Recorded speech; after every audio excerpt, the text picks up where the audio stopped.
බුදුහාමුදුරුවෝ තාමත් ඔබේ පසකින් වැඩ ඉන්නවා. ඔබට එකම එක බණපදයක් දේශනා කරන්න. ඒ බණපදේ ශ්‍රවණය කරන පමාවෙන් ඔබ නිවන් දකින්න. හැබැයි ඔබ අනිත් පැත්තෙන් ඉන්න ඔබ මේ ලෝකේ වඩාත් ආදරය කරන පිරිස. ඒ ඔබේ දරුවෝ. වෙන කාගේවත් දරුවෝ නෙමෙයි කවුද? ඔබේම දරුවෝ. මොනපුරු මිනිපිරිය. සම්පුරුෂයව භාර්යාව වෙන්න පුළුවන්. දෙමව්පියෝ වෙන්න පුළුවන්. දැන් මේගොල්ලෝ මහා විපතකටපත් වෙන්නයි යන්නේ. යකෙක් වගේ යන්ත්‍රයක් කැරකි ටික ටික යාලා ළඟට කිට්ටු වෙනවා. ඒකට අහු වුණොත් කීතු වෙලා යනවා. දැන් ඔබේ දරුවා විලාප දෙනවා අනේ අම්මේ අනේ තාත්තේ මාව බේරගන්න මට බෑ මම මැරෙයි කියලා කෑනවා.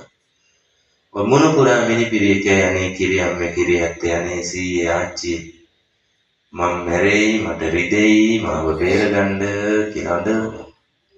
ඔබේ දෙමව්පියෝ ඔබට කියයි අනේ පුතේ දැම්ම මැරෙන්න බෑ මාව බේරගනි. බුදුහාමුදුරුවෝ තාමත් ඔබේ පසකින් වැඩ ඉන්නවා. ඔබට එකම එක බණපදයක් දේශනා කරන්න. ඒ බණපදේ ශ්‍රවණය කරන පමාවෙන් නිවන් දකින්න. ඔබට තියෙන අවස්ථා දෙකක්. ඒ අවස්ථා දෙකෙන් එකක් දෙනවා. දෙකම දෙන්න බෑ. අවස්ථා දෙකෙන් එකක් දෙනවා. ඔබට පුළුවන් එක්කෝ බණපදයක් අහලා නිවන් දකින්න. එහෙම නැත්නම් ඔබට පුළුවන් අර විලාප නගන ආදරණීය පිරිස බේරගන්න. ඔබ මොකද්ද තෝරගන්නේ? මොකද්ද තෝරගන්නේ? බණ අහලා නිවන් දකින්නවා කියන එක තෝරගන්න අය ඉන්නවනම් බණ ඉවර වෙච්ච ගමන්ම යම් මාත් එක්ක දරුවන්ට එහෙම ඇහෙන්න කියන්න එපා. අපි බණ අහලා නිවන් දකින්නවා කියලා අද ගෙදර ගිහින් ඉවරයි. අපි මැරෙන්න වැටිලා බේරගන්න කියලා කෑ ගහනකොට අම්මා කියනවා බණ අහලා නිවන් දකින්නවා. පුළුවන්ද? බැහැ. තවම බැහැ. තේරුණා නේද? ඇත්තම කතාවකනේ නේද? අපිට තවම ඕක කරන්න බැහැ. නිවන කියලා කියන්නේ හිනිමගක අවසාන හිනිපෙත්තන. අපි ඉස්සල්ලාම කරන්න ඕනේ මොකද? මේ නිවන කියන හිනිමග පාමුලට යන්න. ඕකට අපිට කරන්න තියෙන දෙයක්. අපි යනවා නිවන් දකින්න අරහේ භාවනාව හොඳයි කියලා එහෙ. අරහේ සිල් හොඳයි කියලා එහෙ. ඔය අසපු නැති බණ අහන්න එහෙම නේ. අසපු නැති බණ එමෙට කලින් අහපු නැති බණ ඒකයි මම කිව්වේ අහන්න එහෙම යනවනේ. එහෙ සිල් හොඳයි. ඊළඟට අරහේ අරපින්කම හොඳයි. මෙහි භාවනාව හොඳයි. යනවා. මොකටද යන්නේ? නිවනට. නිවන කියලා කියන්නේ හිනිමගක අවසාන හිනිපෙත්ත නම් අපි ඉස්සලාම කරන්න ඕනේ හිනිමග පාමුලට. මේ හිනිමග පාමුලට යන ගමනක් තියෙනවා. තේරුණා නේද? ඒකට අපි කරන්න ඕනේ පාරමිතා 10ක් අපිට තියෙනවා පුරන්න ඕනේ. මේ පාරමිතා පිරෙන්නේ නැතුව නිවනක් නැහැ. ඒක හොඳට තේරුම් ගන්න. ඊළඟට අනිත් කාරණේ ඔබ පාරමිතා පුරනකොට ඔබ කවුද? පාරමිතා පුරනකොට ඔබ කවුද? බෝධිසත්වයෙක්. ඔබ බෝධිසත්වයෙක් වෙනකොට ඔබ අවටින්න අයට ඔබත් එක්ක ජීවත් වෙන්න හරිම පහසුයි. ඔය මහායාන දර්ශනය අදහන රටවල් ජපානය, චීනය, කොරියාව මේ වගේ රටවල් දියුණුයි. ඒ වගේම මේ රටවල් වල තියෙන්නේ තිරසාර සංවර්ධනයක්. කියන්නේ ආර්ථිකේ කවදාවත් කඩන් වැටෙන්නේ නැහැ. ඒ වගේම මේ රටවල් වල ජීවත් වෙන එක හරිම පහසුයි. ඇයි? මහායාන දර්ශනය තුල කියනවා හැම කෙනෙක්ම බුදු වෙලා නිවන් දකින්න. හැම කෙනෙක්ම බුදු වෙලා නිවන් දකින්න නම් හැම කෙනෙක්ම බෝධිසත්වයෙක් වෙන්න ඕනේ නේද? එතකොට කොච්චර ලේසිද? කොච්චර ලේසිද ජීවත් වෙන්නේ? දැන් අපිට කියනවා බුදු පසේ බුදු මහරහත්. අපිට බුදු වෙලා නිවන් දකින්න ඕනේ නැහැ. පසේ බුදු වෙලා නිවන් දකින්නත් ඕනේ නැහැ තවම. රහත් වෙලා නිවන් දකින්න ඕනෙත් නැහැ. ඇයි? අපි තාම සැප විඳලා ඉවර නැහැ. මේ ජනපද ආරම්භ කරපු දා ඉඳලා පහුගිය අවුරුදු 20 වගේ කාලය ඇතුළත තමයි ගෙයක් දොරක් හදාගත්තේ. තාමත් වැඩ ඉවර නෑ. ගෙදරට කියලා වාහනයක් ගත්තේ. ඒකත් නිකන් මෝටර් සයිකලයක් වගේ. අර වීවුසල් පහ වැඩ කරගන්න ගෙදෙට්ටම ට්‍රැක්ටරයක් කරගත්තේ. අපි මේ પરම්පරා ගානක් වින්ද දුකක් කියලා තේරුම් අරගෙන ඒකෙන් නිදහස් වෙන්න උත්සාහ කළෙත් නැහැ. හැබැයි දැන් අපිට මේ ලෞකික භෞතික සැප විඳින්න කාලෙකුත් නැහැ. එහෙම නේද? දැන් තියෙනවද අපිට සැප විඳින්න කාලයක්? හෙලිකොප්ටර් පදින්න කාලයක් තියෙයිද? නැහැ. ඒ නිසා දැන් අපි දැන්වත් හොයන්න ඕනේ මොකද්ද? ආධ්‍යාත්මික සතුටක්. ලෝකෝත්තර සුවයක් දැන්වත් හොයන්න ඕනේ. මේ මෑතක අපේ පන්සල ඉස්සරහින් විදේශිකයෝ පෙරහැරක් වගේ මේ පාපැදිවල ඔක්කොමලා 60 පැනපු අය. ඔක්කොමලා 60 පැනපු අය. කිසිම කෙනෙක් තරුණයි හිටියේ නැහැ. ඉතින් පන්සල දැකලා පන්සල ළඟ නතර වෙලා පින්තූරේ මාරගෙන සමහර පිරිත් නූලුත් අපිට කියලා බැලගත්තා. එක විදේශීය කාන්තාවක් මගෙන් කටට මැහුවේ. දවසකට කොච්චර වෙලා භාවනා කරනවද? ඔන්න අහපු කතාව. දැන් මේගොල්ලෝ මේ කොහෙද යන්නේ? ඒකත් කියලා ඉන්නකො පුත්සයිකල් බදින්න කොහෙද යන්නේ කියලා. පොළොන්නරුවේ ඉඳලා සීගිරි යනවා 60 පැනපු අය. පොළොන්නරුවේ ඉඳලා සීගිරියට බයිසිකල් පදිනවා. මෙයා අහනවා මගෙන් දවසකට කොච්චර වෙලා භාවනා කරනවද? එකල මේ ගෑණි කියනවා මට තියෙන්නේ විනාඩි 12යි. අපි නම් කියන්නේ 10යි නැත්තම් 15යිනේ. එයා කිව්වේ කීයද? විනාඩි 12යි. මම දැන් උත්සාහ කරන්නේ මේ විනාඩි 12 වැඩි කරගන්න. මේ විනාඩි 12 වැඩි කරගන්න. තම පුංචි කතාවක් මෙතෙන්ට කියලා මම කියන්න ඕන තැනට යනවා. දෙවන ලෝක යුද්ධයෙන් පස්සේ ජපානයේ ලෝකේ අන්තිම අඩියට ඇදගෙන වැටෙනවා. ස්වභාවික සම්පත් නැහැ, ස්වභාවික විපත් එමටයි. එහෙව් රටක් ගොඩනගන්න ජනතාව අතරින් යෝජනා එනවා. රජයෙන් නෙමෙයි කවුද යෝජනා කරන්නේ? ජනතාව යෝජනා කරනවා. ජනතාව කියනවා පැය 8ක් වැඩ කරපු අපි පැය 16ක් වැඩ කරමු. මිනිස්සු කියන්නේ ආණ්ඩුවෙන් නෙමෙයි කියන්නේ. ඊළඟට කියනවා 3 වේලක් කාපු අපි 2 වේලක් කමු. 3 වේලක් කාපු අපි 2 වේලක් කමු.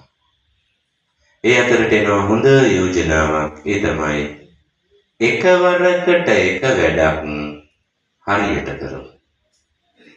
මේ රට දියුණු වෙනවා. මේ රට දියුණු වෙනවා. සීඝ්‍රයෙන් දියුණු වෙනවා.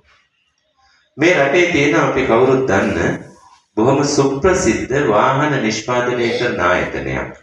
ටොයෝටා කම්පැනි එක. ටොයෝටා සමාගම. මේ ටොයෝටා සමාගමේ තියෙන්නේ පැය 24ක වැඩමුළුවක්. පැය 24ක වැඩමුළුවේ සඳහා ආයතනයේ ඇතුළට යන සේවකයෝ, යා ඩිරෙක්ටර්ද එහෙම නැත්නම් ලේබර්ද ඒ අදාළ නැහැ මොකක්වත්. කාර්මිකයාද එහෙම නැත්නම් අතුගාන මිනිස්සයාද අධ්‍යක්ෂකද ඒ මොකුත් අදාළ නැහැ. හැම සේවකයෙක්ම ටොයෝටා කම්පැනි ඉස්සරහ තියෙන ලොකුවට ටොයෝටා ලාංඡනය. මේ ටොයෝටා ලාංඡනය ඉස්සරහ විනාඩි 2ක් නතර වෙනවා. සබ්බපාපස්සා කරනං කියන ගාථාව කියලා ඒකේ තේරුම සිහිපත් කරන්න.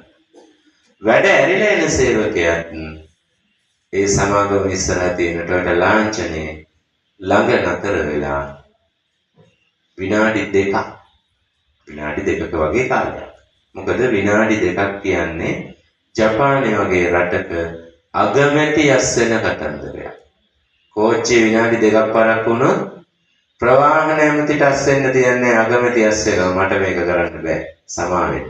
එහෙව් රටක විනාඩි 2ක් කියන්නේ බොහොම බරපතල කාලයක්. හැම සේවකයෙක්ම වැඩට යන්න කලිනුයි වැඩ ඇරලා යනකොට සබ්බපාපස්සා කරනන් කියන ගාථාව ටොයෝටා ලාංඡනයේ ඉස්සරහ. ඇයි මොකද විශේෂත්වය? ජපානයේ නැගිටින්නේ බුදුබණයි ගොවිතැනයි. ජපානයේ නැගිටින්නේ බුදුබණයි ගොවිතැනයි.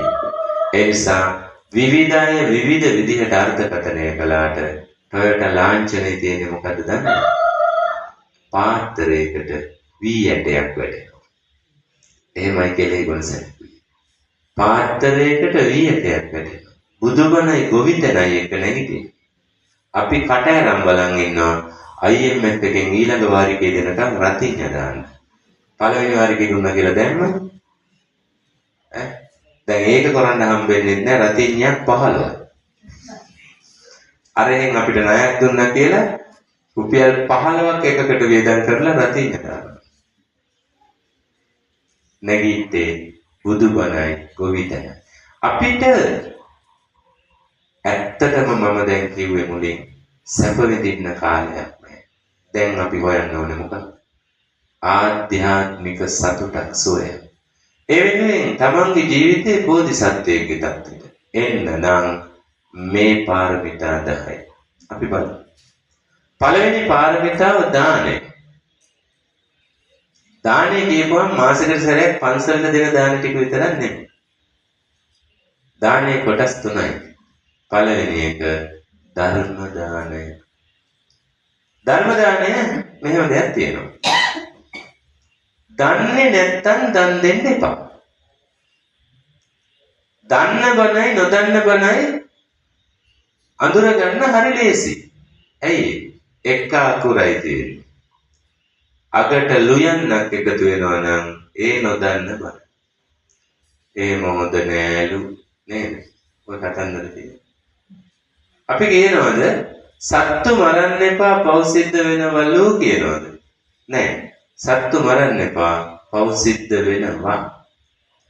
දැන් කියනවා පිරිත් කියලා දාන දෙන්න හොඳ නෑලු. බෝගහක් යට මැරිච්ච අයට පින් දෙන්න හොඳ නෑලු. මේ මිනිස්සු කතා කරන දේවල්. මිය පරලෝක ගියපු කෙනෙක් වෙනුවෙන් හැම මාසෙම මේ දිනේට පන්සලට දාන ගෙනියන්න හොඳ නෑලු. ඇයි කියලා අහුවාම මේ හැම මාසෙම දාන කියනවද කියලා බලාගෙන ඉන්නවලු. හත් දෙන්නේ අපි බලන් ඉන්නේ හැම මාසෙම දාන කියනවද කියලා. මැරිච්ච මිනිස්සු කොහොමද පන්සලේ ඉඳන් බලන් ඉන්නේ හැම මාසෙම මේ මැරෙනවා කියන්නේ ශරීරයෙන් ආයුෂය විඥානයේ උෂ්ණත්වය අයින් වෙනවා. නැවත තැනක ප්‍රතිසන්දියක් ලබනවා. ඉතින් මේ මැරෙන හැමෝම මේකේ ඉඳගත්තොත් එනවා අපි කොහොමද මේකේ? ඉතින් මේ වගේ කතන්දර මහා ගොඩාක් දේවල්. ඔබ දන්නවද මේ මල ගෙදරට අවසන් කටයුතු වෙලාවේ කියන ලොකුම බොරුව මොකක්ද කියන්නේ? ඔය සත්ගුණවත් උපාසකව පොඩි බොරු. ලොකුම බොරුව තමයි අද අවසන් ගමන් යන්නේ. ඒ මනුස්සයා අවසන් ගමන් ගිහිල්ලා වෙන තැනක ඉපදිලත් ඉවරයි. අර මෙලෝ රහක් නැති මල කඳ ගන්න අපි නැකතුත් බලනවා. වැඩක්ද? නෑ නේද? වැඩක් නෑ. අන්න ඒ වගේ අපි නොදන්න බණ තියෙනවා. මන් නම් දන්නේ ඔය කට්ටිය කියන්නේ මිනිස්සු කියන්නේ. දන්නේ නැත්නම් ඒ කියන්නේ. දන්නේ නැත්නම් ඊට පස්සේ සමාජගත කරන්න එපා. මැරිච්ච ගමන් අපාය යනවා. දන්න ධර්මයේ දන් දෙන්න. දන්නවන්නේ සත්තු මරන්න එපා පව් සිද්ධ වෙනවා. හොරකම් කරන්න එපා පව් සිද්ධ වෙනවා. වැරදි විදියට හැසිරෙන්න එපා පව් සිද්ධ වෙනවා. අපාය. මේ දන්න බණ. දන්න බණ කියන්නේ. නොදන්න බණ කියන්න එපා. ධර්මයේ දන් දෙන්න. ඊළඟට අභේදානය. අභේදානය කියපු ගමන් මතක් වෙන්නේ මරණයට කැපවෙච්ච හරක්. මරණයට කැපවෙච්ච ගවයෝ බේරගන්නේ කොහොමද කියලා කල්පනා කර තේක හදනවා තේකේ කූටි දෙන්න.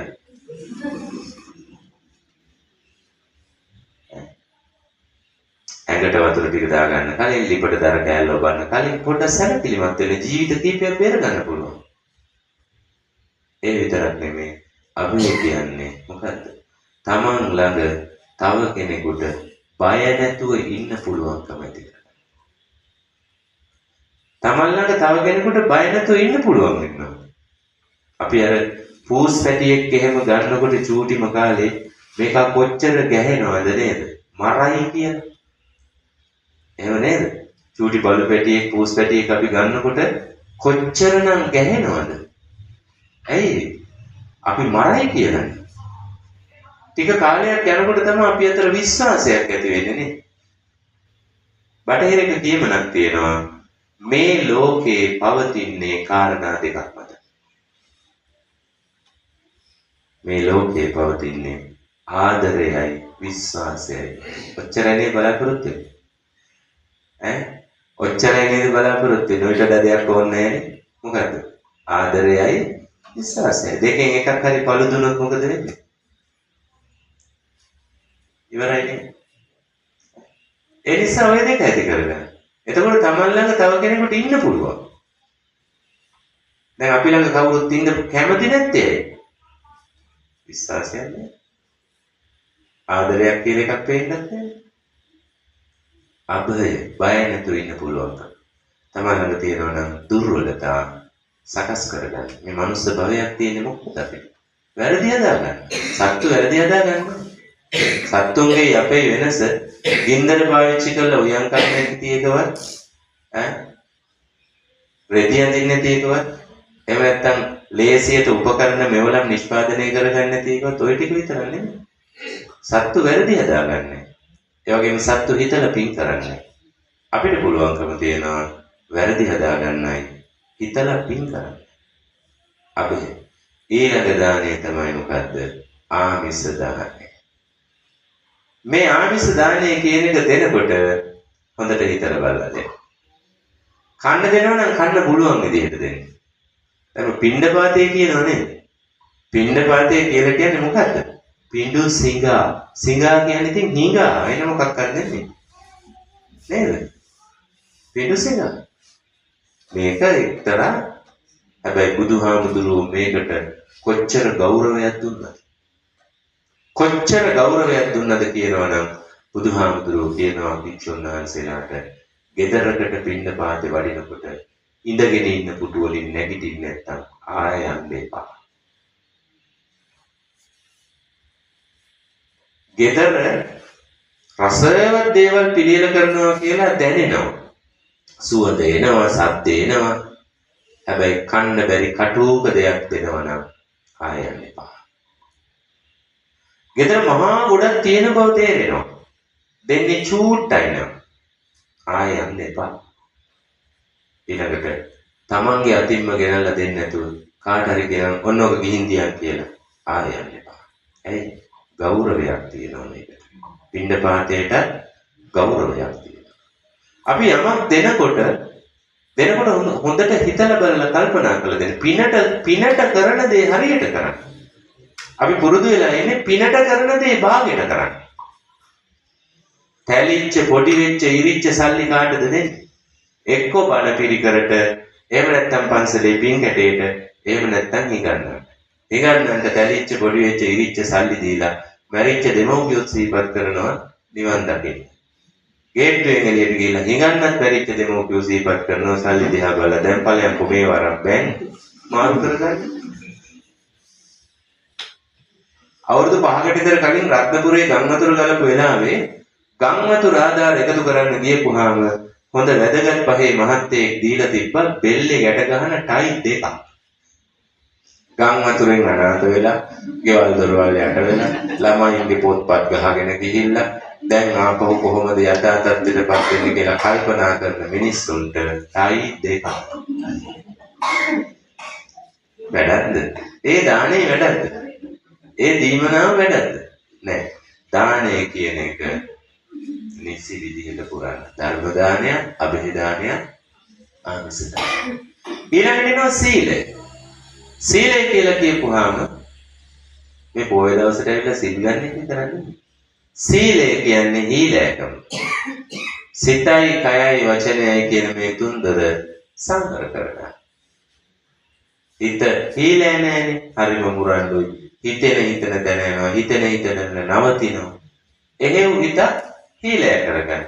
ඒ හිත හීලෑ කරගත්තාම ගත ඉබේම හීලෑ වෙනවා. මොකද හිතලානේ කරන්නේ. වචනත් හීලෑ වෙනවා. සමහර වචන දෙනවා පීයෙන් අයනවනම් ඊට වඩා හොඳයි ඒවා කියන්නේ නැතුව. වචන. ඔක වෙනවා. හීලෑ. ඊළඟට නෙක්ඛම්මය කියන්නේ මොකද්ද? නෙක්ඛම්මය ගිහි සැප අත්හරින්න. ගිහි සැප අත්හරින්න අඩුම පොය දවසටවත්. මතක් කරන්නකෝ අද නම් පන්සලේනේ. අද පන්සල් එන්න කලින් අන්තිමේට පන්සල් ඇවිල්ලා මලක් පූජා කරලා දෙක එකතු කරලා සාදු කිව්වයි කියන්නේ. මේට අවුරුදු 4000කට කලින් Hindu ආගමේ කියනවා අඟහරුවාදට හරි සිකුරාදට හරි කෝවිල් එන්න කියලා. මේට අවුරුදු 2500කට කලින් බුදුදහමේ කියනවා හතර පොයට පන්සල් එන්න කියලා. මේට අවුරුදු 2026කට කලින් කතෝලික ආගමේ කියනවා ඉරිදට පල්ලි එන්න කියලා. මේට අවුරුදු 540කට වගේ පිට ඉස්ලාම් ආගමේ කියනවා සිකුරාදට දේවස්ථානෙට එන්න කියලා. ඇයි? මම මේ අත්හැරීම කියන එකට කියන්නේ ගිහිසක අත්හැරීම. මේ අලුත් පරපුර දන්නවා අපිට වඩා හොඳට අපි පාවිච්චි කරන යම් උපාංග තියෙනවා. පරිපතයක් චිප් එකක් සහිත මේ උපාංග පාවිච්චි කරනකොට මේවට නිතර ඕන කරනවා නව්‍යකරණය. ඒ නව්‍යකරණය ලබා දුන්නේ නැති වුණොත් මොකද වෙන්නේ? ලැප්ටොප් පරිගණකයක් එහෙම හදන්න ගියපුවම කියනවා හදනවට වඩා හොඳයි අලුතෙන් එකක් ගන්න එක. ඒ නිසා මේවා පාවිච්චි කරනකොට මේ නව්‍යකරණය රීෆ්‍රෙෂ් කරන්න ඕනේ, රීසෙට් කරන්න ඕනේ, රීස්ටාර්ට් කරන්න ඕනේ. අපි අපේ බාහිර ශරීරයට මේ නව්‍යකරණය දෙනවා. අපි නානවා, දත් මදිනවා, කුණු අතුල්ලනවා නේද? අපේ මනසට දෙන මේ නව්‍යකරණය මොකක්ද? ඒකට තමයි අඟහරුවාද හරි සිකුරාද හරි කෝවිල්. ඒකට තමයි හතර පොයට පන්සල් සතියකට එක දවසයි. දවසම ඉන්න නෙමෙයි එන්න කියන්නේ පැයක්. ඒකටම තමයි ඉරිදට පල්ලි එන්න කිව්වේ සිකුරාදට මොස්කෙකට එන්න කිව්වේ. මේ මෑත කාච්චම්ම කෙනෙක් ඇවිල්ලා මාත් එක්ක කියනවා අපේ හාමුදුරුවනේ අපිට පුංචි කාලේ හිතිච්ච විදිහට කන්න තිබුණේ නැහැ. දැන් අපි උයන්නේ කවුරු ගැන හිතලාද? දරුවෝ ගැන හිතලානේ. ඒ පිට දාලා අපි කන එක වෙනම දෙයක්. ඒ වුණාට ළමයි ගැන හිතලා තමයි උයන්නේ. හිතුණු විදිහට අඳින්න තිබුණේ නැහැ. අද පන්සලෙන් ඇඳුම් කීයක් තේරුවද? අල්මාරි 3ක විතර රෙදි තියෙනවා. ගමනක් යන්න ගියපම රෙද්දක් නැහැ. අර ආච්චිම ගෙන අපිට පුංචි කාලේ හිතිච්ච විදිහට අඳින්න තිබුණේ නැහැ. අපි වාහනයක කියලා ගමනක් ගියා නම් ගියේ වන්දනා ගමනක් විතරයි අවුරුදු 2-3කට සැරයක්. ඒකනේ වමනේ ගියේ. දැන් අපි හැමදාම වාහනය කියන්නේ දැන් වමනේ යන්නේ නේද? දැන් වාහන වලට වමනේ කවුද ඉන්නේ? කවුරුත් නැහැ. අර ආච්චිම කියනවා අපි වාහනයක කියලා ගමනක් ගියා නම් ගියේ වන්දනා ගමනක් විතරයි අවුරුදු 2-3කට සැරයක්. ඔය ටීවී, ෆෝන් ඕව ගැන අපි අහලවත් තිබුණේ. හැබැයි අපේ හාමුදුරුවනේ අපිට උතුරා යන්න එකම එක දෙයක් තිබ්බා. මොකද්ද? සතුට තිබ්බා. අද හැමදේම තියෙනවා සතුටක් නෑ. ඇත්ත නේද කතාව? ඉතින් ජීවත් වෙලා වැඩක්ද? ජීවිතේට ඕනම කරන දේ නැත.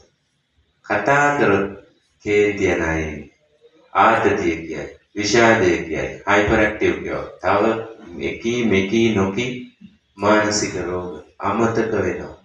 ගත්ත දෙයක් තිබ්බ තැනක් මතක නැහැ. හරිම ආවේගශීලී සමාජය. හරිම ආවේගශීලී. පාරේ යනකොට කී දෙනෙක්ගෙන් බැනුම් අහනවද? කී දෙනෙකුට බයිනවද? අපි බැනුම් අහන්නේ අපි වැරදි කරලාද නැහැ. අපේ ඇඟට ඇවිල්ලා අත දික් කරගෙන කොහෙද යන්නේ කියලා. එහෙම සමාජයක් ඇයි?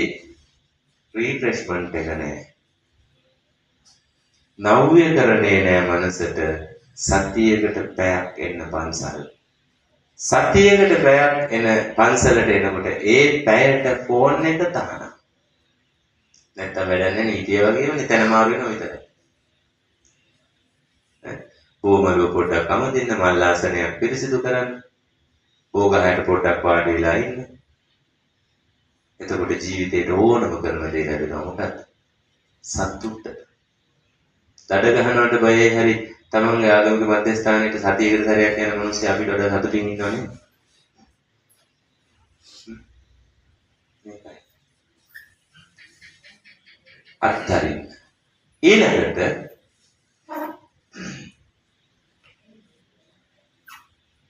ප්‍රඥාව. ප්‍රඥාව කියලා කියන්නේ හැම මොහොතකම හිතන්න අනිත්‍යයි දුකයි යනවා. වෙන මේ PhD වලට ඕන නැත්තේ නේ. මොනවා ගත්තත් තේරුම් ගන්න ඕනේ මොකක්ද? අපි මේ ඔක්කොම දාලා යන්නේ. මේ ඔක්කොම දාලා යන්න ඕනේ. එතකන්නේ ජීවත් වෙන්නේ. එතකන් ජීවත් වෙන මැරෙන එක මහ අරුමයක් නෙමෙයි. ඒකනේ කිව්වේ මැරෙන එකත් මහ පණ යන වැඩක් කියලා. මැරෙන එක මහ අරුමයක් නෙමෙයි. ජීවත් වෙන එකයි වටින්නේ. ටිබෙට් ආධ්‍යාත්මික නායක දලයි ලාමතුමා කියනවා නොමැරෙන මිනිසෙකු ලෙස ජීවත් වෙන මිනිසා අවසානයේදී ජීවත් නොවූ මිනිසෙකු ලෙස මියයි කිය. මැරෙන්නේ කියලා හිතාගෙන ජීවත් වුණොත් ජීවත්ුනේ නෑ වගේ මැරෙන්න පුළුවන්. මැරෙනවා කියලා දැන ජීවත් වුණොත් ජීවත් වෙච්ච මිනිස්සෙක් හැටියට මැරෙන්න පුළුවන්. මොකද මේ මිනිස්සයා Tamanටත් අනුන්ටත් මෙලොවටත් පරලොවටත් යමක් කරලා යනවා. ඒ නිසා නිතර හිතන්න මේ අනිත්‍යයි දුකයි අනාත්මයි. මේ ත්‍රිලක්ෂණය මෙනෙහි කරන්න. වීරිය වඩන්න ඔබ මොකටද? වීරිය වඩන්න ඕනේ. හිතට ආපු අකුසල චේතනා අයින් කරන්න වීරිය වඩන්න. හිතට ආපු නැති කුසල චේතනා උපද්දව ගන්න වීරිය වඩන්න. හිතට ඇවිල්ලා තියෙන කුසල චේතනා රැක ගන්න වීරිය වඩන්න. හිතට ආපු නැති අකුසල චේතනා එන්න දෙන්නේ නැති වෙන්න වීරිය වඩන්න. ඔකයි ශාන්තිය කියලා කියන්නේ ඉවසීම කියන එක. අද ඉවසිල්ලක් නැහැ. ඉවසිල්ලක් නැහැ. දවසක් ගොළු බෙල්ලෙක් නගිනවලු කිසිම කොළයක් දැල්ලක් නැති ගහක් දිගේ උඩට. මේ දිහා බලාගෙන හිටපු තව සතෙකුට දුක හිතුණා.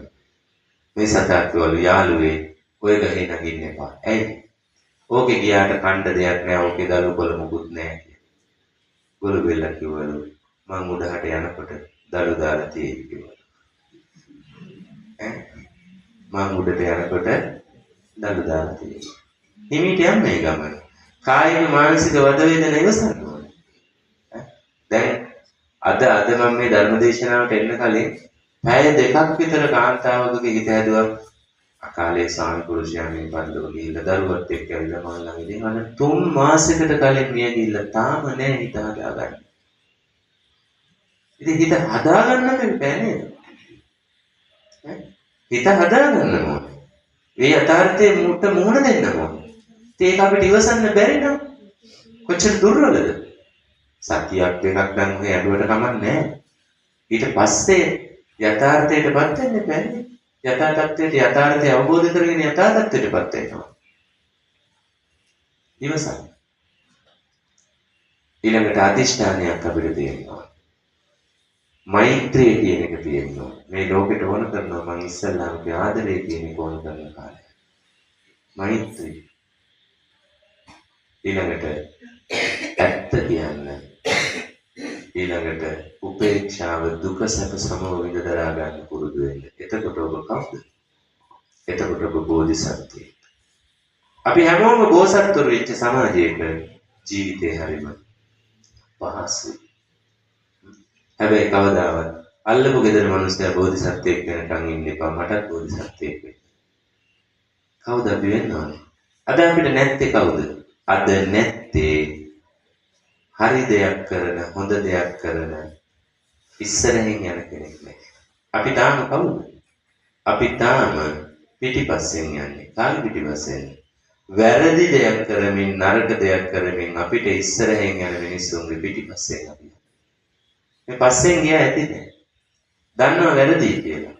වැරදි කියලා දැන අපි වැරදි කරනවා. මගුල් ගෙදර වැරදි කරනවා. මල ගෙදර වැරදි කරනවා. බණ ගෙදර වැරදි කරනවා. ඉරිමල් දියණියගේ උත්සවයට වැරදි කරනවා. කොල්ලගේ උපන්දිනයට වැරදි කරනවා. ඇයි මේ වැරදි කරන්නේ?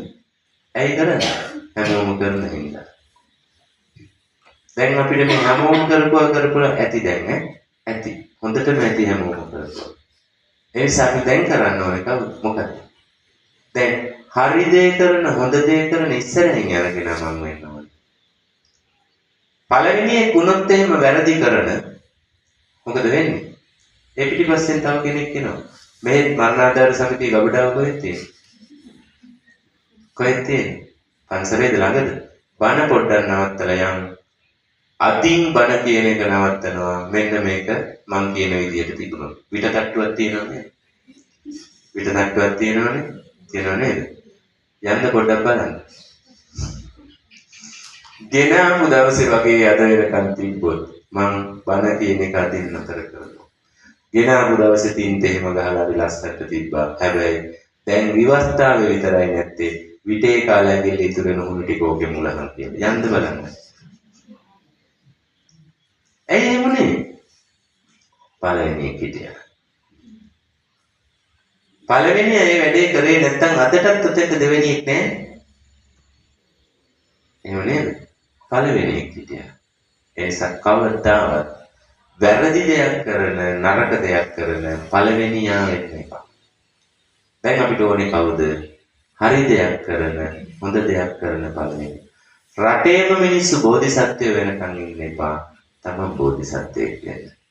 තමන් බෝධිසත්වයෙක් කියලා මම මේ කියපු මේ කාරණා 10 ප්‍රගුණ කරගෙන ටික දවසක් ඉස්සරහට යන්න ආපස්සට හැරිලා බලන්න ඔබේ පිටිපස්සෙන් ගොඩක් දෙනෙක් ඉදී. ඇයි මේව ඇති වෙලා? දැන් මේව ඇති වෙලා තියෙන කරගන්න දෙයක් නෑ ඇති වුණාට. ඇති වුණාට කරගන්න දෙයක් නෑ. මල ගෙදර වුණත් හරියට කරේ නැත්නම් ඕක වහලා දාපල්ලා කියනවා. ඒ නිසා පරම්පරා දෙක තුනකට ණය වෙලා හරි මලගේ හරියට කරන්න වෙලා තියෙනවා. නැත්නම් කියනවා වහන්න කියන කඩයක් වගේ. මලගේ හරියට කරන්න බැරි නම් වහලා දාපල්ලා. ඔන්න. එහෙමයි වෙලා තියෙන්නේ. ඒ නිසා මේව ඇති. මේක ඇති දැන්. අපි සතුටින් ඉන්න ඕනේ නේද? අර සමහර යුරෝපීය රටවල් වල තියෙන විශේෂිත වෙළඳසැල්. ඒ වෙළඳසැල් වල විශේෂත්වය තමයි කඩේ මුදලාලි නෑ. කඩේ මුදලාලි නෑ, ගෝලයෙකුත් නෑ. අඩුම CCTV කැමරාවක්වත් නෑ. අපේ රටේ කොහොමද? CCTV හයි කරලා යටින් බෝඩ් එක ගහන්න ඕනේ CCTV ක්‍රියාත්මකයි.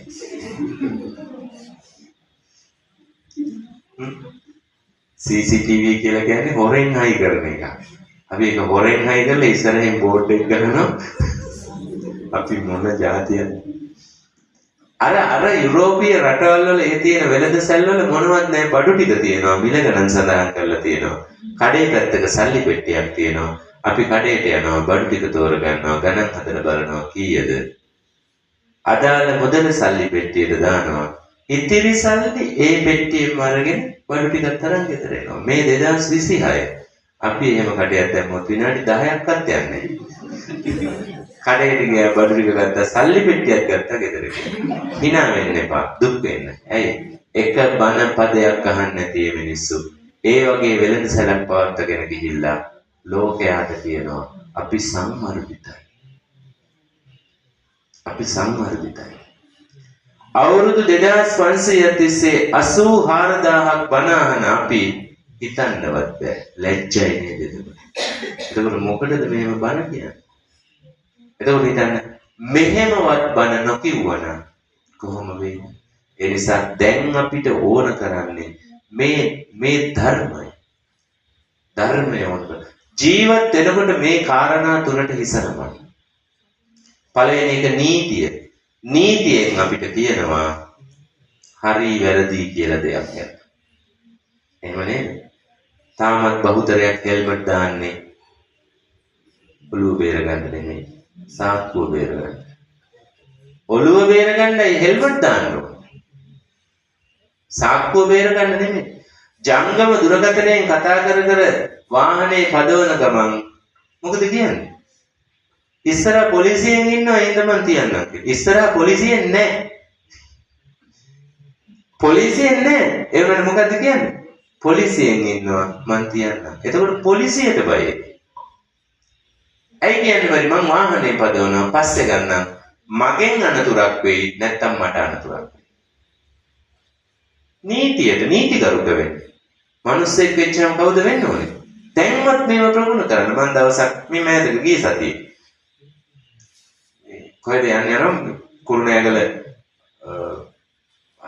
හයිවේ එකට දාන්න මේ පැත්තෙන් දානකොටම මට තේරුණා මේ එන්නේ ඉස්කෝලේ මහත්තයෙක් ළමයාත් මැද තියාගෙන නෝනත් සාරියක් එහෙම ඇඳලා ඒ වෙලාවේ හැටියට මම හිතුවා උදේ මේ ඉස්කෝලේ මහත්තයෙක් තමයි කියලා මේ වමෙන් ඉස්සර කරන අපි මෙතින් හරවන්න හදනවා මං ජනේලේ පාත් කරලා මේ ඇහුවා අපි මහත්තයා ඉස්කෝලේට දැන් මිනිහා හිතුවා මං අඳුරගත්තා තමයි කියලා ඔව් අපි ආන්නේ මං කයි ඉස්කෝලේ ගිහින් උගන්වපන් ළමයින්ටත් ওই විදිහට ඉස්සර කරන්න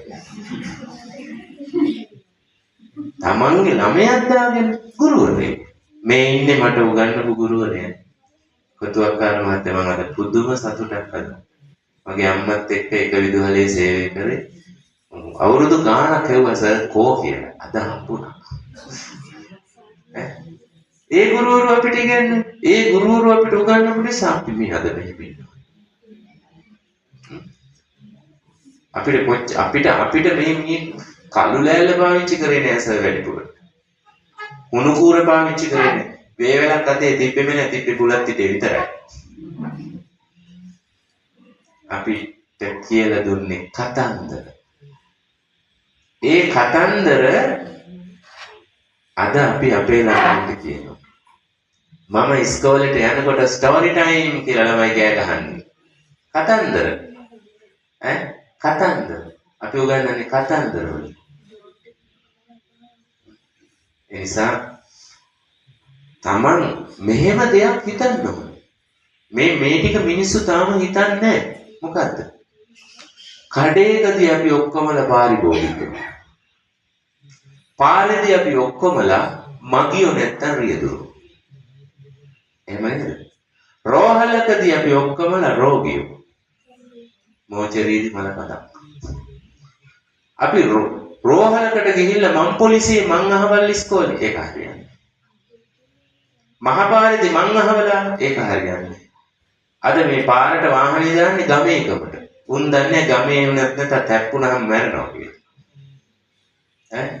ගමේ එකකට දාලා එක දවසක් මාවත් පිටිපස්සේ තියාගෙන 3 wheeler එකක්. ඉස්සරහින් එනවා බැකෝ එකක්.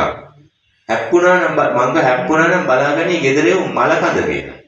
අර ඩෝසර් එක හැප්පිලා 3 wheeler එකක් හැප්පුණා නම් බලාගන්න තිබ්බා. බලාගන්න තිබ්බ ගෙදර එවුන්ට මල කඳ. එකක් නෙමෙයි මගේ එකත් එක්ක දෙකක්. ඔය මිනිස්සු ඉන්න තැන හරි මෝඩයි. මෙතනින් නිදහස් වෙන්න ඕනේ. එහෙම නේද? නීතියෙන් අපිට හරි වැරදි කියලා දෙයක් කියලා දෙනවා. ඊළඟට ධර්මයෙන් අපිට පින් පව් කියලා දෙයක් කියලා දෙනවා. ධර්මයෙන් මොකද කියන්නේ? පිනයි පවයි කියලා දෙනවා. නීතිය නීති පොතේ ලියවිලා තියෙනවා. ධර්මය බණ පොතේ ලියවිලා තියෙනවා. නීතියෙන් වැරද්දක් කරොත් දණ්ඩ නීති සංග්‍රහයේ තියෙනවා. මෙන්න මේ වැරද්දට මේ දඬුවම. පව්කාරකමක් කළොත් බණ පොතේ කියනවා මේ පවට මෙන්න මේ විපාකය. හැබැයි ලියවිලා නැති එකක් තියෙනවා. පොතක ලියවිලා නැති දෙයක් ඒක තියෙන මිනිස්සුන්ගේ හිතේ. ඒකට කියනවා සම්මතය. සම්මතයෙන් අපිට කියනවා හොඳයි නරකයි කියලා. සම්මතයේ කඩුවට නීතියට අනුව වැරද්දක් නැහැ. ධර්මයට අනුව පවකුත් නැහැ. හැබැයි මිනිස්සුන්ගේ හිතවලට අනුව ඒක හොඳ දෙයක්. ඔය කාරණා තුනට යටත් වෙලා ජීවත් වෙන්න. එතකොට ඔබ බෝසතේ හොඳ මිනිස්සේ. තේරුණානේ? ඔය ටික තේරුම් ගන්න. හොඳයි. අද දවසේදී අපේ හාමුදුරුවෝ මෙච්චර වෙලාම අපේ නායක හාමුදුරුවෝ ගැන මතක් කරන්නේ නැති. ඔබ දන්නවද මේ සම්බුද්ධ ශාසනයේ දුෂ්කරම දේ මොකක්ද? මේ සම්බුද්ධ ශාසනයේ දුෂ්කරම දේ මොකක්ද? බුදුහාමුදුරුවෝ කියන්නේ දුෂ්කරම දේ තමයි පැවිදිකම. පැවිදිකම තමයි දුෂ්කරම. අද දවසේ ඒක අති දුෂ්කරයි. ඇයි මේ? මූණත් එක්ක තරහ වෙලා නහය කපා ගන්න මිනිස්සුත් එක්ක අපි ජීවත් වෙන්නේ. මූණත් එක්ක තරහ වුණා කියලා නහය කපාගෙන හරියන්නේ නැහැ නේද? අද මේ වෙනකොට මේ රටේ නීතිය දන්නේ කවුද? මේ සෝෂල් මීඩියා කාර්යෝ. සමාජ මාධ්‍ය කියන්නේ YouTubersලා YouTube, Facebook උන් තමයි නීතිය හොඳටම දන්නේ. ධර්මයේ දන්නේ කවුද? ධර්මයේ දන්නේ නැතු. මේ රට කලම්බවනවා. සාමිනාංශේ නමකගේ පුංචි වැරද්දක් වුණොත් මොකද කරන්නේ? කමෙන්ට්ස් බලන්න වැටෙන. මොනවද කමෙන්ට්ස්? ගහලා පන්නන්න ඕනේ, දානේ දෙන්න එපා. මේ එකක් හොඳට මතක තියාගන්න. අපි කවුරුවත් සසර කලකිරීලා මහාන උනේ නැහැ. අපි මහාන උනේ සසර පුරුද්දට. මම මහාන වෙන්න හේතුව කිව්වොත් එහෙම ඔබට හිනායයි. අපි ගමේ පන්සල් දෙකක් විසෝබණ්ඩාර විවේකානන්ද විහාරස්ථානේ එහා පැත්තේ කට්ටගොළුණු විහාරස්ථාන. ඔය පන්සල් දෙකටම අපි නිතර යනවා. අපි යන හැම දවසම පන්සලට දානෙට පරිප්පු ගෙනල්ලා තියෙනවා. මං හිතුවා මේ බුද්ධ ආගමේ නීතියක් වෙන්නේ නැති දානෙට පරිප්පු ගෙනෙන්න. මහණවුනුත් දෙයනේ හැමදාම කෑනේ. කනවා දැන් කනවා ඔව්. දැන් අම්මට මං කියපුවා මහාන වෙන්න ඕනේ කියලා. අපේ අම්මා එක්තරා විදිහක කාන්තාවක්. සර් දන්නවා හොඳටම. මන්ට කිව්වා කමන්නේ. බැරි නම් යන්න. අපි සසර පුරුද්දටම අපි ඔක්කොමලා කෙලෙස් ප්‍රහීන කරලා නෙමෙයි. අපි ඉන්නේ කෙලෙස් යටපත් කරගෙන. කෙලෙස් යටපත් කරන්නේ. මේව කොයි වෙලේ ඉස්මතු වෙද්ද නර කොහෙද මේ අවුරුදු 60කට පස්සේ සිල් මාතාවකුයි ස්වාමීන් වහන්සේ නමකුයි සිවුරු ඇල්ල කසාද බඳින්නේ අර සේරුවාවිල මංගල මහසෑයේ ධාතු නිදානෝත්සවයේ අවුරුදු 7 දී දෙන්න මුණ ගැහෙනවා අවුරුදු 60කට පස්සේ ආයෙ හම්බ වෙනවා එතකොට අවුරුදු 67යි 67 දී දෙන්නම අයින් වෙලා පැවිදි වෙනවා කෙලෙස් ඉස්මතු වෙච්ච මේ සේරුවිල මංගල මහසෑයේ ධාතුන් වහන්සේලා tempat කරගෙන මේ රහතන් වහන්සේලා වැඩ හිටපු යුගයක පත්තරයක් ගත්තොත් වැඩිපුර තියෙන්නේ ගිහි ජනතාව අතින් වෙච්ච වැරදි. කවුරුවත් කෑ ගහන්නේ කිසි කෙනෙක් කෑ ගහන්නේ මිනී මරලා තියෙනවා, ස්ත්‍රී දූෂණ කරලා තියෙනවා, වංචා කරලා තියෙනවා, ගසා කාලා තියෙනවා. කවුරුවත් ඒවට මොකවත් කියන්නේ අපි හොඳ නැහැ. ඒකයි දැන් තියෙන තත්ත්වය. අපි හොඳ නැති නිසා හොඳ අය ඉන්න තැන් හොයාගෙන යනවා. ඔන්නව බුදුහාමුදුරන්ගේ තියෙනවා අභිධර්මයේ වංචක ධර්ම සහ චිත්තෝපක්ලේශ ධර්ම කියලා කොටස් දෙකක්. අපි හිතන්නේ අපි කරන්නේ නියම වැඩක්. ඒකට කරලා තියෙන අන්තිම මොල් වැඩක්. දවසක් මං ගියා ආරණ්‍ය සේනාසනයකට මේ පුල්මුඩේ තිරිකුණාමල දිස්ත්‍රික්කේ. පළවෙනි ගම්මානයට එන්න කිලෝමීටර් 23ක් වෙන්න ඕනේ. ඒකත් මුස්ලිම් ගමක්. දැන් කැලේ ඇතුලේ කිලෝමීටර් 23ක් ගියපුවාම ඉස්සරහටම හම්බ වෙනවා විශාල ශාලාවල් දෙකක්. දාන සකස් කරන්න එන පින්වතුන්ට නතර වෙන්න. ඔව් බලන්න විශාල ශාලාවල් දෙකක්. ඒ දෙකටම කුස්සි දෙකක් තියෙනවා. ඕන තනි කුස්සියක් හැටියට පාවිච්චි කරන්නත් පුළුවන්. සාමිනාංශයට කුටිවලට වඩින්න තියෙනවා වාහනයක්. අර මෝටර් සයිකලයකට බක්කියක් වගේ එකක් හරි කරපු එකක්. කුටි 12ක් තියෙනවා. මේ 12ම වායු සමීකරණය කරලා තියෙන AC කරලා තියෙන. ඉස්සරහ පුංචි වරණ කැලලක් තියෙනවා. මැද නිදන කාමරේ පිටිපස්සේ නානකා. ගස් කොළන් වලට එම ආන්නේ ලස්සන. කිලෝමීටර් 3ක දුරක් ගඟේ ඉඳලා වතුර අරන් එනවා ලිඳට. ඒකලා ඒ ලිඳේ වතුර අරන් අපි ගියත් ඔය වතුර ෆිල්ටර් එකේ වැඩේට. ආරෝ තාක්ෂණයෙන් පිරිපහදු කරලා තමයි මේ කුටිවල වොෂ්රූම් වලට පවා මේ වතුර යන්නේ. තා චුට්ටක් ඉස්සරහට එනකොට තියෙනවා 209කට විතර එකපාර දානේ වළඳන්න පුළුවන් මහ විශාල දාන ශාලාවක්. මේ මහ කැලේ ඇතුලේ. එදා ආරණ්‍ය පොඩි කලබල ගතියක්. මොකද පහුවදා උදේ කොළඹ ඉඳලා කට්ටියක් එනවා. පන්සලට මහ ටැක්ටරයක් පූජා කරන්න අර එකතු වෙන කුණු ටික අරන් ගිහින් කැලේ ඇතුළට දාන්න.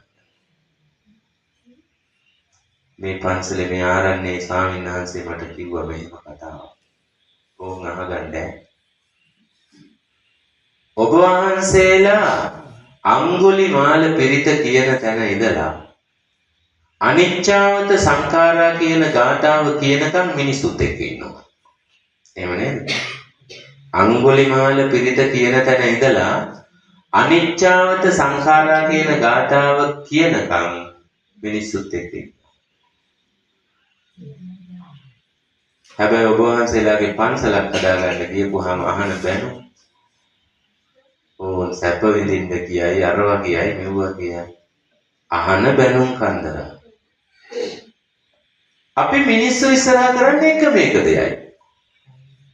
අපි දානෙට යන්නෙත් නෑ, පිරිතට යන්නෙත් නෑ, දරුවා හම්බෙන්න ඉන්න පිරිත් කියන්නේ යන්නෙත් නෑ, ලෙඩ ඇඳේ ඉන්න මිනිහට බෝධි පූජා තියන්නෙත් නෑ, පිරිත් නූල් බඳින්නෙත් නෑ, මොනවත් නෑ. අපි මිනිස්සුත් එක්ක කරන්නේ එකම වැඩයි. මොකද දානේ වළඳනවා. එච්චරයි. 12ට කලින් දානේ වළඳුවාට පස්සේ ඊට පස්සේ මිනිස්සු එන්නේ අපි බවුම් වඩනවද බලන්න. මේකට කවුද යන්නේ බලන්න. කවුරුත් නැහැ. අපි ඔන්න ඔච්චරයි මිනිස්සුත් එක්ක. හැබැයි මේව බලන්නකො මේ තියෙන්නේ. කුටි 12ක් තියෙන වායු සමීකරණය කරපු AC කරපු අඟුලිමාල පිරිත කියන තැන ඉඳලා අනිච්චාවත සංඛාරා කියන ගාථාව කියනකම් අපි ඉන්නවා. අපිට චුට්ටක් වැරදිච්ච ගමන් මොකද වෙන්නේ? අපිත් තාසයි ඔය වගේ කුටියකට වෙලා ඔහොම AC නැතත් කමන්නේ බණක් භාවනාවක් කරගෙන ඉන්න අපිත් හරි ආසයි. දැන් අපිට තිත්ත වෙලා තියෙනවා. හැබැයි යන්නේ අද මේ කරන දේ අකුරක් නෑර බාර ගන්නවා නම් කවුරුද? අද මම මේ කරන දේ අකුරක් නෑර කරන්න කවුරු හරි බාර ගන්නවා නම් හෙට මම යනවා. අපි මේක කොහොම හරි බැනුම් අහලා රැකගෙන ඉන්නවා. මේ නායක හාමුදුරුවෝ මොන දුෂ්කර ක්‍රියාවක් කරන්නේ? ඒ වගේ ප්‍රතිඵල නේද? ඒ විඳපු දුක්ඛන්දරාවේ ප්‍රතිඵල නේද? ඉස්කෝල හදපුවා, මම්මාවත් අනපුවා, මිනිස්සුත් එක්ක හිටපුවා, අලි පන්නපුවා, ගඩොල් කැටේ හරි එකතු කරලා රුපියල එකතු කරලා මේ ඉදි කරපුවා. ඒ ඔක්කොටම වඩා වටිනාම දේ පරපුරක් හැදුවා. අද කටක් කරලා කතා කරන්න පුළුවන්. සංඝ පරපුරක් හදලා තියෙන ඒ පිනම මැදිද ඕනෑම රජ සිටු මැදුවරු ඉන්න තැනක විදේශීය නියෝජිතව පවා ඉන්න තැනක ගිහිල්ලා තියන්න පුළුවන් පරපුරක් මේ කවුඩුල්ලෙන් හැදුවා. මදිද? මේ හාමුදුරුවෝ කියපනම ඔබට මදිද? නැහැ. උන්වහන්සේලාගේ මේ සමාජයට වෙන ඒ මෙහෙවර පන්සල් ගොඩන නායකහාමුදුරුවෝ මේ විහාරස්ථානයේ අපේ හාමුදුරුවෝගේ මේ පුංචි හාමුදුරු නමකගෙන් පවා මුත්තට මතක තියාගන්න චණ්ඩා ශෝක ධර්මා ශෝක වෙන්නේ නීග්‍රෝධ පුංචි හාමුදුරුවෝ රජ මාලිගාවේ රජුරුවන්ගේ උරිස්සට අතක් තියලා ධනිස්සට කකුලක් තියලා උඩ පැනලා ඉඳගන්නේ කොහෙන්ද? සිංහාසනේ. කැමති ආසනයක ඉඳගන්න කිව්වට පස්සේ අපේ කොල්ලෙක් ඔය වැඩේ කරා නම් චණ්ඩා ශෝක මොන අශෝක වෙයිද? චණ්ඩා ශෝක ධර්මා ශෝක වෙන හැරවුම් ලක්ෂය ටර්නින් පොයින්ට් එක මොකක්ද? අර පුංචි හාමුදුරුවන්ගේ පුංචි දඟකාරක හාමුදුරුවොත් එක්ක සෙල්ලම් එපා. වරදින්න පුළුවන්. හැබැයි ඇස් දෙකෙන් බලන් හිටියා වගේ ඒ වැරැද්දට ඔබ ඔය තරම් කුහක වෙන්න එපා. රහත් වෙලා නැහැ. සසර කලකිරිලා නැහැ. සසර පුරුද්දට මහාන වෙලා මේ මහා මෙහෙවරක් කරන්නේ. අපි තවත් බැනුම් අහගෙන ඉන්නේ ඔබ කෙරෙහි තියෙන අනුකම්පාවට. නැත්නම් මේ සාමිනස්ලා ඔක්කොටම දැන් ශක්තියක් තියෙනවා. ඉඩම් කැලලක් අරගෙන පෞද්ගලික වගයක් හදාගෙන යන්නේ කිසි ආගමිකකට කටයුත්තකට. පාඩු ඉන්න පුළුවන්. පුළුවන්. එහෙම ශක්තියක් තියෙනවා. ගියොත් මොකක් වෙයිද? ගියොත් ඔබට මොකක් වෙයිද? ඒ හින්දා තමයි අපි තාමත් ඔබ කොච්චර මොනවා කිව්වත් ඔබ කෙරෙහි අනුකම්පාවෙන් මේ මෙහෙවර කරන්නේ. හොඳයි. අපේ නායක හාමුදුරන් වහන්සේලා කරපු මෙහෙවරට කිට්ටු වෙන්නවත් අපිට බෑ. කිට්ටු වෙන්නවත් අපිට බෑ. අපි අද පවතින්නේ උන්වහන්සේලා මේ මෙහෙවර කරපු නිසා. මේට වසර 58කට පෙර අපවත් වී වදාළ තමන්කඩුව පළාත සහ පොළොන්නරුව දිසාවේ ප්‍රධාන සංඝනායක පූජ්‍යපාද හරංගල ශ්‍රී උපරතනාභිදාන නායක මාහිමිපාණන් වහන්සේට පින් අනුමෝදන් කිරීම. මේට වසර 7කට පෙර අපවත් වී වදාළ තමන්කඩුව පළාත සහ පොළොන්නරුව දිසාවේ ප්‍රධාන අධිකරණ සංඝනායක පූජ්‍යපාද හරංගල ශ්‍රී විමල රතනාභිදාන නායක මාහිමිපාණන් වහන්සේට පින් අනුමෝදන් කිරීම. පූජ්‍යපාද අබගස්සව ශ්‍රී ශාක්‍ය මුනීන්ද්‍රාරාම විහාරාධිපතිව වැඩ විසූ අපවත් වී වදාළ පූජ්‍යපාද වැරැල්ල පතනේ නන්ද රතන ලොකු හාමුදුරන් වහන්සේ ඇතුළු විහාර ගණයේ අපවත් වී වදාළ සියලුම මහා සංඝ රත්නයට පින් අනුමෝදන් කිරීම. සතර බේරුවේ මිය පරලොවදී සියලු දායක පින්වතුන්ට පින් අනුමෝදන් කිරීම. මේ උතුම් ප්‍රාර්ථනාව සඵල වේවා කියන චේතනාවෙන් කවුරුත් සාදුනාදයක් වඩා වැඩහිඳ වදාරන අති ගෞරවනීය මහා සංඝරත්නයට තව තවත් ජාතික ආගමික ශාසනික මහ මෙහෙවරක් කරන්නට යෝධ බල යෝධ ශක්තිය සැලසේවා තුනුරුවනේ ආශිර්වාදය ලැබේවා කියලා සාදු කියන ප්‍රාර්ථනා කරනවා. අපි සෑම සියලු දෙනාටම මේ පුණ්‍ය ශක්තිය එක හා සමානවත්පත් වේවා. මෙලොව ජීවිත සුවපත් වේවා. පරලොව ජීවිත වාසනාවන්ත වේවා. අවසන උතුම් නිවනේ නිවී සැනසෙන්නටම මේ පින් හේතු වාසනා වේවා කියලා සාදු කියලා ප්‍රාර්ථනා කරනවා. හැමෝටම තෙරුවන් සරණයි. ඔහොම පිළිකරත ගස්සලා ඉන්න පස්සේ ගාතාව කියන්න.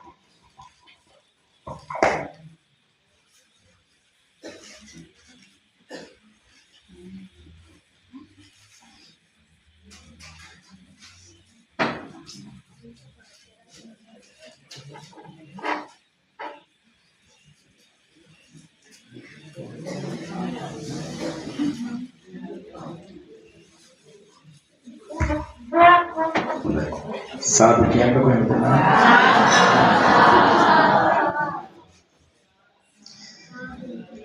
මගෙත් එක්ක කිව්වේ නම් මේ පැය භාගයක් විතර බණ කිව්වම ඇති නේද හුවා මාත්ව කවන්නේ ඉතින් හා කියලා දැන් කියව පව් කියලා හිතුණා පැයකට වැඩි ආම්දුර අනුශාසනා කළා ඉස්සරහ පුටුවේ ඉඳගෙන ඒ පැයම මමත් බණ ඇහුවා. අපේ නාවල් පිටිය හාමුදුරුවෝ දොරකඩ හිටගෙන අතන බණ ඇහුවා. ඔයත් වගේම අපි බණ කිව්වට අපිත් බණ අහනවා. බණ අහන්නේ වටිනාකම හාමුදුරුවෝ කිව්වනේ. මම මේ පිළිකරත ගහනකම් මේ ටික කියන්නේ කාලේ ගන්න නෙවෙයි. ඒ නිසා වාසනාවන්ත පින්වතුනි අපවත් වේවදාල අති ගෞරවනීය අපගේ ප්‍රාචාර්ය නායක හාමුදුරුවෝ. උන්වහන්සේ සිහිපත් කළා වගේම මේ ප්‍රදේශයට රටට විශාල සේවාවක් කරපු ජාතික ආගමික සේවාවක් කරපු අති ගෞරවනීය නායක හාමුදුරන් වහන්සේ නම මේ ජනපද ව්‍යාපාර ආරම්භ කරනකොට අපේ මිනිස්සු කුඹුරේ පැලක් හදාගෙන පැලකට හාමුදුරු නමක් වැඩමවාගෙන වස් කාලේ අපෝපස්ථාන කළේ. ඒ විදිහට තමයි අපේ නායක හාමුදුරුවෝත් වැඩම කළේ. අවසානයේ ඒ ඉඩමම පන්සලකට පූජා කරලා විහාරස්ථානයක් ගොඩනගා ගත්තා. ඒ නිසා ඒ නායක හාමුදුරුවෝ වෙනුවෙන් අපේ නායක හාමුදුරුවෝ හැම අවුරුද්දකම මේ පින්කම කළා. උන්වහන්සේ අපවත් වුණාට පස්සේ අපේ පියරතර නායක හාමුදුරුවෝ අපේ දායක පින්වතුන් එකතු වෙලා මේ පින්කම කරගෙන ආවේ අද 58 වෙනි අවුරුද්ද නායක හඳුරු අපවත්. ඒ නිසා අප කෙරෙහි අනුකම්පාවෙන් වැඩමවදාළ අති ගෞරවනීය අපේ පඬිත හාමුදුරන් වහන්සේට ඒ වගේම උන්වහන්සේගේ ගුරු දේව අපි තාමත්ම ආදරය කරන ගෞරව කරන අපේ අලව්වේ ඥානාවාසා විධාන නායක හාමුදුරුවෝ. ඒ වගේම උන්වහන්සේගේ මෑණියන් මිය පරලෝ යන්නට යෙදුණා. ඒ ඇතුළු විහාරගණේ මහා සංඝරත්නයටත් උන්වහන්සේගේ මෑණියන් ඇතුළු පවුලේ ඥාති හිත මිත්‍රාදීන්වත් අපි මේ පින් අනුමෝදන් කරමු. උන්වහන්සේ කරන මේ ජාතික ආගමික ශාසනික සේවාවන් තුළින් සිද්ධ කරන පින සහ අපි මේ සිද්ධ කරගත්තා වූ සියලු පින් මේ සෑම දිනකටවත් අයිති වේවා. ඒ සියලු දිනාමත් පැතූ බෝධියකින් උතුම් වූ නිවන් සම්පත් සාක්ෂාත් කරගනිත්වා කියලා සාදු කියලා ප්‍රාර්ථනා කරමු. ගෞරවනීය අපේ හාමුදුරන් වහන්සේටත් තවත් බොහෝ කාලයක් මේ වාගේ ලෝක ශාසනික සේවාවන් සිද්ධ කරගෙන යාම සඳහා තුනුරුවන්ගේ ආශිර්වාදේ වේවා. සියලු දෙවියන්ගේ දේව රැකවරණේ වේවා. නිදුක් නිරෝගී සම්පන්නිය චිරජීවනයේ සාක්ෂාත් වේවා කියලා සාදු කියලා ප්‍රාර්ථනා